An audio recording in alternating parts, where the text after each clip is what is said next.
Batman Begins, Iron Man. These have been my two favorite superhero origin story movies that have come out. But now we're gonna add a third.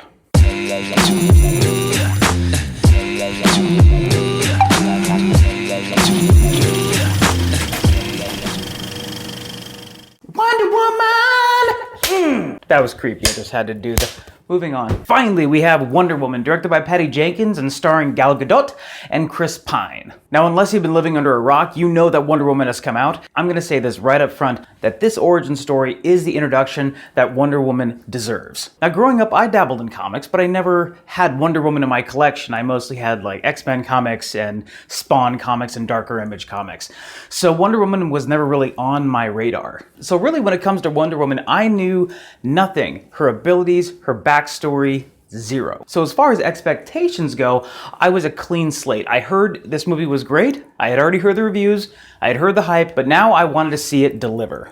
Damn, did it deliver! Now, one thing about those movies I mentioned in the intro when it comes to origin films, those were a couple of the earliest origin or even superhero movies in this whole superhero genre that's exploded in the last, almost 2 decades now. So in making those movies, they had to give the characters some respect. They had to give them some credence so the audience would care and actually believe them.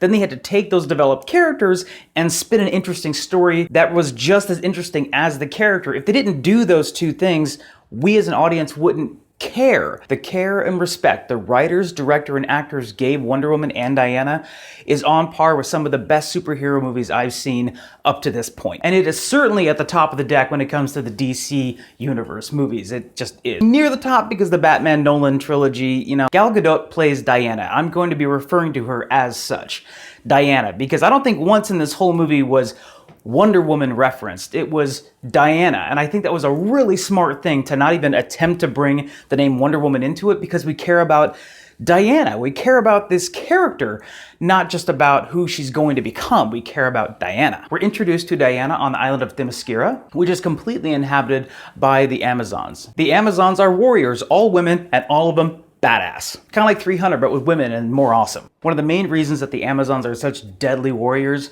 is because of Robin Wright. Robin Wright plays Antiope. She's basically the head warrior, head trainer. Any Amazonian wants to be a badass fighter, they go to Antiope. I know this movie is about Diana, but Robin Wright stole every scene that she was in. And at first, I didn't recognize her. I was like, who is that? And I was like, holy, that's Princess Buttercup. That became her. What? She stole every scene that she was in, and she really embodied just this raw, feral power. Let me put it this way. Gal Gadot nailed it as Diana. Robin Wright crushed it as Antiope.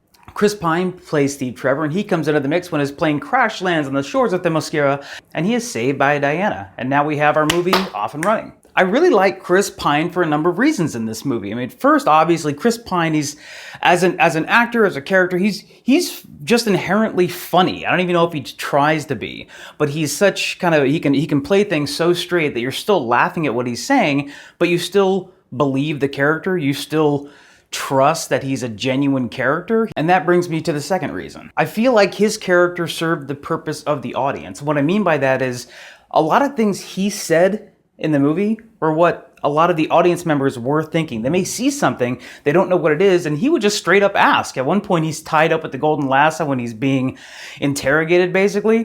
He just looks down, he goes, what the hell is this thing? This is the lasso of Hastia that compels you to reveal the truth. Or at one point, he just straight up asked Diana, have you ever met a man before? What about your father? I have no father. My mother molded me out of clay and I was brought to life by Zeus. Well, that's neat. This just happened several times and it worked. It was great to have his character in the film asking questions that the audience would probably already have anyways, with a lot of backstory and a lot of exposition that had to be told, which was all done very well. Those interactions with Chris Pine was kind of like the spackle in between. It filled in a lot of gaps. Okay, we've skirted the issue long enough.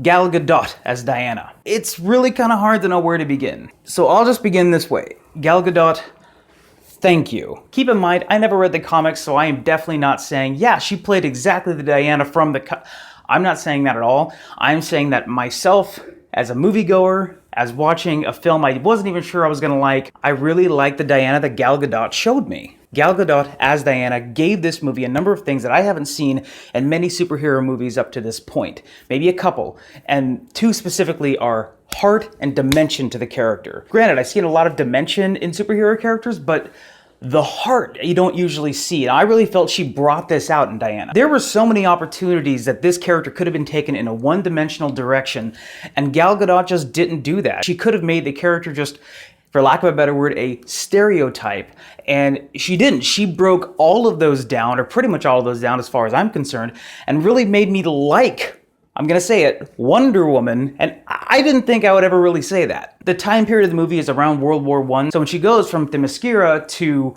London, she's very much out of her element. She's not in place. She's trying to learn and navigate this world, but she never loses who Diana is. Some of this was in the trailer, so I'm not spoiling it, but at one point, Chris Pine is taking her clothes shopping because she's, and while they're trying to dress her, the only thing that she's concerned with is, how am I supposed to fight in this? How am I supposed to move in this? And I lost count how many times Diana, they want to go somewhere and Diana's going, where's the war? This way, let's go. Diana has trained her whole life to be a warrior, and when she throws down, when the gloves come off, holy sh! This movie had some of the most well-shot and well-balanced action I'd seen in a very long time. So many of these movies these days, not so much superhero movies, but they Michael Bay it, just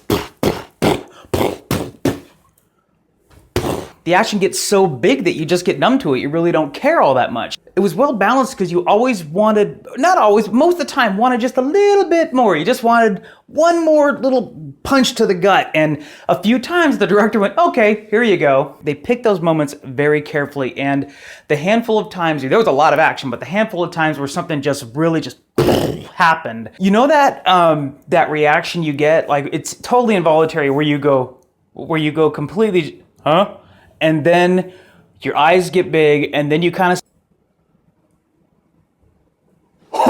This movie delivers those moments, just hands them right to you. There you go, you're welcome. So obviously there is a lot to this movie. There's a lot of layers, there's a lot of purpose, heart, humor, action, and I think on every level this movie delivered. Not only did it deliver on all those levels, but the only way I can describe it, watching this movie was, it was one of the most refreshing movies to watch. I don't even know why. That's the best way I can describe it, is it was a very refreshing, heartfelt movie to watch. These themes of peace, love, unity, they're just pumping through the veins of this movie, and I have to give thanks to the director, Patty Jenkins, for bringing integrity and respect to this film and bringing this vision of Wonder Woman to life on screen. As always, I come back to that main question, and it should be pretty clear from watching this review, was I entertained? How could you not be entertained watching this movie? Up to this point in my reviews, I really haven't had a rating system. I've been doing like, oh, it's 8 out of 10, or it's 5 out of 10. So I've attempted to develop my own thing, and this is basically how it's gonna go. From the top down, we have Golden Ticket, Silver Screen, Netflix that-ish, Why Bother, and Dumpster Fire. And Wonder Woman is definitely receiving that Golden Ticket rating. My first time using the rating system, the first time I get to use Golden Ticket. Basically what Golden Ticket means is that not only was the movie great, but it was worth every penny, and seeing it in the theater, you're gonna miss out if you don't see it in the theater. So see it in the theater today, now, go. But none of that is important. What do you think? My opinion is just mine, and I would love to know what you thought of Wonder Woman. Throw it down in the comments, I'll be sure to read it, and if you like this video, give it a like, that'd be great. Share it, that'd be awesome. Subscribe here, I think it is. I always point to this side. Subscribe is over here. But if you want to do all three, I won't stop you. Someone that I know on Facebook wrote it, they saw a review, and they said, I want to see you do a review with both hands tied behind your back. And if I get enough of those requests, I'll try to do that, but you're going to see a lot of this moving around. Either way, stay entertained until next time, and until next time, bye-bye.